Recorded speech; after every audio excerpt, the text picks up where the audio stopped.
सदर ट्रंप को ईरान के मुंजमद असासों की बहाली के शकों पर शदीद तहफ़्फ़ुज़ात। जंगबंदी मुआहदे की शराइत मजीद सख्त कर दी। अमरीका ने नई तजावीज़ तेहरान को भिजवा दी हैं। सदर ट्रंप कहते हैं जो चाहते हैं वो ईरान से हासिल कर रहे हैं। ईरान ने यकीन दहानी करवा दी कि वो एटमी हथियार नहीं बनाएगा, न ही खरीदेगा। ट्रंप का खलीजी ममालिक पर ईरान के हमलों पर हैरानगी का इज़हार। कहा सारे पत्ते अमरीका ही के पास हैं। ईरान की पोजीशन बहुत बुरी है। डील ना हुई तो ईरान के खिलाफ दोबारा फौजी ऑपरेशन करना पड़ेगा। अमरीकी सदर ने ईरानी फौज को मुअत्तदल करार दिया। कहा ईरान की फौज को जानबूझकर शिद्दत से निशाना नहीं बनाया।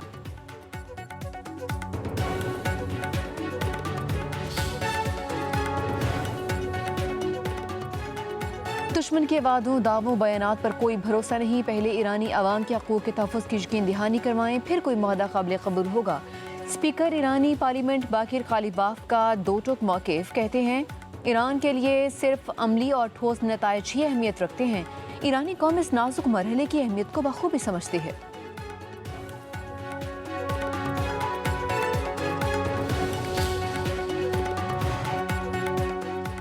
बगैर इजाज़त आबना हुर्मुज़ से सफ़र की कोशिश ख़तरनाक होगी। ईरानी फोर्सेस ने नई वार्निंग जारी कर दी। तर्जुमान के मुताबिक आबना हुर्मुज़ पर ईरान का कंट्रोल मुस्तहकम है। तिजारती जहाज़ इजाज़त के बाद ही हुर्मुज़ अबूर कर सकते हैं। पासदारानी इनकलाब के मुताबिक 24 घंटों में 20 बहरी जहाज़ आबना हुर्मुज़ अबूर कर चुके हैं।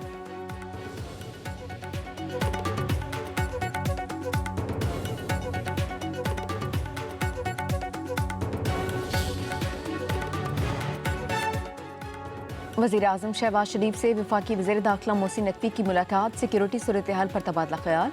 वज़ीर दाखिला की वज़ीर आज़म को गिलगित बल्तिस्तान में इंतखाबात पुरअमन और शफाफ बनाने के लिए तैयारियों पर तफसीली ब्रीफिंग।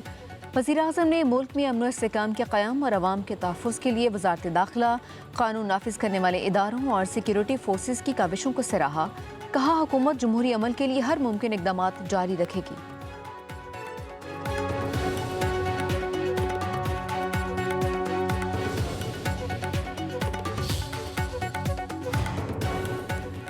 गिलगित बल्तिस्तान में इंतखाबी मुहिम के दौरान सदर, वज़ीर आज़म, चेयरमैन सेनेट और वफाकी वज़रा के दाखिले पर पाबंदी आए। दफ़ा 234 के तहत वफाकी वज़रा को नोटिस जारी कर दिए।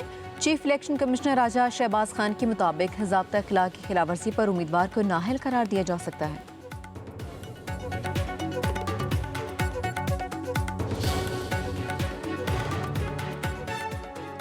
कराची, पेशावर और लाहौर देख लें, फिर खुद फैसला करें। पंजाब के किसी शहर भी जाएं, आपको तब्दीली नजर आएगी। रहनुमा नून लीग ख्वाजा साद रफ़ी का स्कर्दू में जलसे से खिताब। कहा नवाज शरीफ की हुकूमतें ना गिराई जाती तो ये मुल्क तरक्की कर चुका होता। हम अपनी कोताही का एतराफ़ करते हैं। NFC में गिलगित बल्तिस्तान और आज़ाद कश्मीर को शेयर मिलना चाहिए। NFC में आपका शेयर आएगा तो पैसे मांगने की ज़रूरत नहीं पड़ेगी।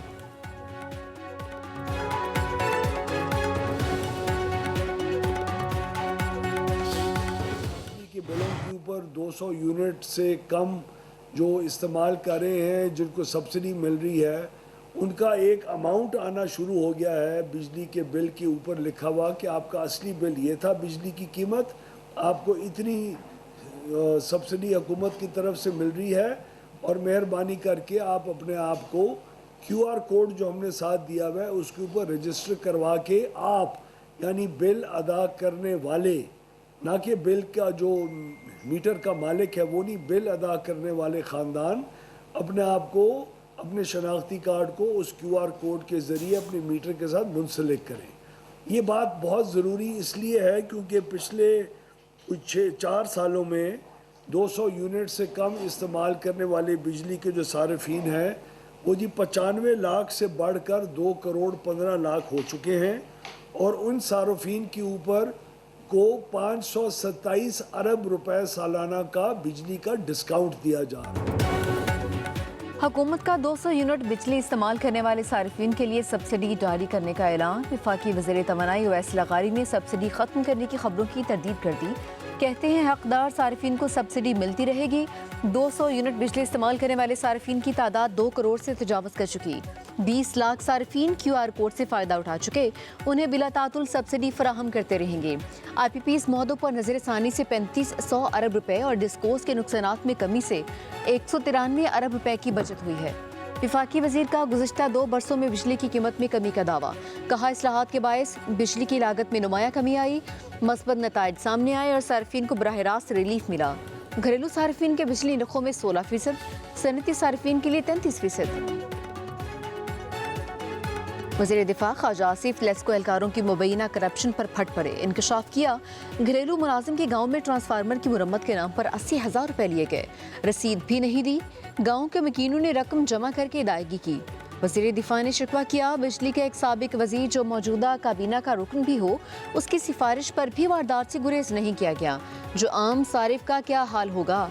ख्वाजा आसिफ के इंकशाफ पर लेस्को का बड़ा एक्शन। लेस्को फूलनगर की सब डिवीजन पत्तोकी के मुतादिद एहलकार मुअत्तल। इंक्वायरी का हुक्म, रकम के लेन देन का इल्ज़ाम मुस्तरद कर दिया। लेस्को ज़राए के मुताबिक पैसे लेस्को एहलकार ने नहीं लिए, शबीर नामी शख्स ने पैसे इकट्ठे किए जिसका लेस्को से कोई ताल्लुक नहीं।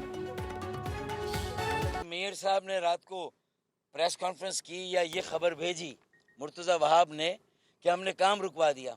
अबे काम को रुकवाना नहीं है, किन्होंने काम की इजाज़त दी उनके खिलाफ भी तो कार्रवाई करो, उनको भी तो सस्पेंड करो, उनकी भी तो इंक्वायरी करो, उन्होंने कितने पैसे ऊपर कहाँ पहुँचाए वो भी तो मालूम करो।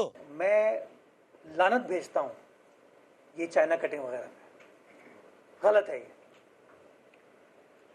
और अगर ये कहते हैं वसीम अख्तर साहब या फारूक सत्तार साहब, तो आप सब वाकिफ़ हैं कि माजी के अदवार में किस किस तरीके से चाइना कटिंग।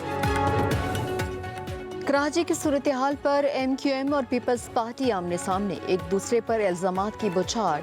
MQM रहनुमा फारूक सत्तार कहते हैं कराची कब्जा माफिया के हवाले कर दिया।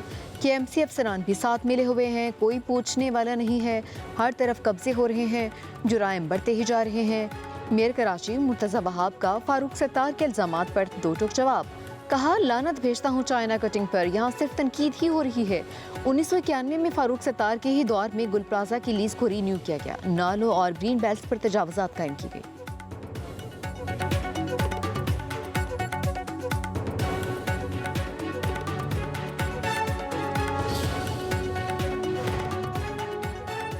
MQM बेबुनियाद इल्ज़ामात के सहारे अपनी सियासत जिंदा करने की नाकाम कोशिश कर रही है। सीनियर वज़ीर सिंध शर्जील इनाम मेमन का फारूक सत्तार को जवाब।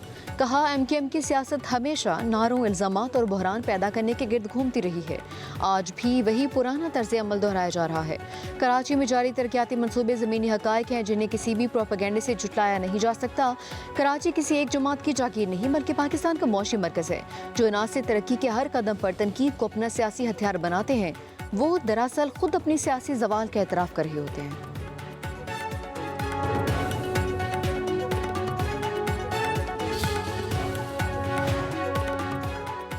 फारूक सत्तार साहब, इल्ज़ामात की हांडी बार बार नहीं चढ़ती, अब अवाम बेदार हैं। तर्जुमान सिंध हुकूमत सादिया जावेद का MQM की प्रेस कॉन्फ्रेंस पर रद्द-ए-अमल। कहा, फारूक सत्तार फरसुदा स्क्रिप्ट के जरिए अवाम को मज़ीद गुमराह नहीं कर सकते। जो माजी में खुद मास्टर प्लान के कातिल रहे वो आज कानून ना सिखाएं। जब आपके पास पावर थी तब शहर को मलबा बना दिया, अब बनता हुआ शहर आपसे देखा नहीं जाता। पीपल्स पार्टी ने ही शहर को बत्ताखोरों और माफिया से निजात दिलाकर अमन वापस लौटाया है। MQM के तरबियत याफ्ता शरपसंद अनासिर दोबारा सर उठाना चाहते हैं।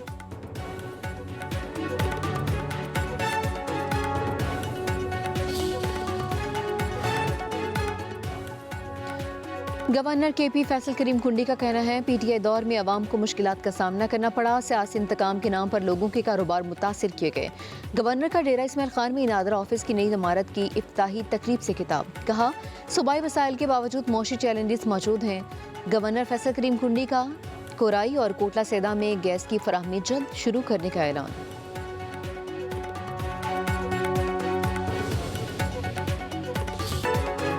मार्का हक में हजीमत के बाद भारत ने पाकिस्तान मुखालिफ बयानिए का सहारा लेना शुरू कर दिया।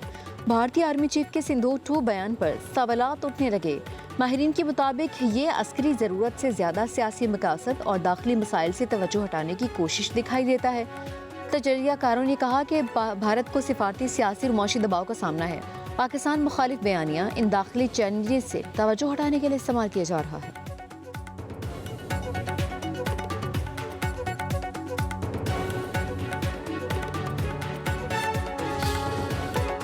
अफगान तालिबान रजीम की आलमी सतह पर तन्हाई बरकरार। 83 इंसानी हकूक तंजीमों ने जून में तालिबान वफ्द के मुमकिना दौरा ब्रसल्स में तशवीश का इजहार कर दिया। तंजीमों का यूरोपीय यूनियन से तालिबान के साथ सियासी और सिफारती रवाबत न बढ़ाने का मुतालबा। कहा, अफगान अवाम बिलखसूस खवातीन के हकूक की बहाली तक तालिबान रजीम को तस्लीम नहीं किया जा सकता।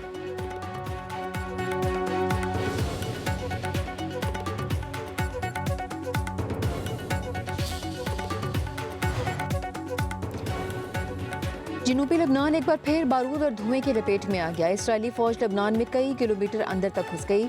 जमीनी कार्रवाइयां मजीद वसी करने का ऐलान। जनूबी लबनान में अहम पहाड़ी इलाके और बेफोर्ट कला पर कब्जा कर लिया। निब्तिया शहर के मजीद इलाके खाली करने की धमकियां। सिहोनी फोर्सेस की बमबारी रिहायशी इमारतों को निशाना बनाया। शामी पनाह गजीन खानदान के 9 अफराद शहीद। हिजबुल्लाह के शुमाली इसराइल पर रॉकेट हमले। इसराइली फोर्सेस ने साहिल और स्कूल्स बंद कर दिए।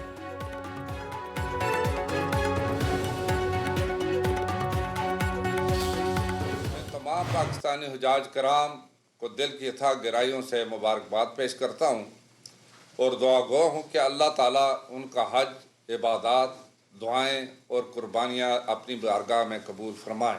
हज 2026 की कामयाब तकमील हुकूमत पाकिस्तान, वजारत मजहबी अमूर, पाकिस्तान हज मिशन और सऊदी हुकाम की बेमिसाल ताउन का नतीजा है। हज 2026 की कामयाब तकमील हुकूमत पाकिस्तान, हज मिशन और सऊदी हुकूमत की मिसाली ताउन का नतीजा है। वफाकी वजीर मजहबी अमूर सरदार यूसुफ की मक्का में प्रेस कॉन्फ्रेंस। कहा, हुजाज कराम को मेयारी इलाज मुआलजे की सहूलत फराहम की गई।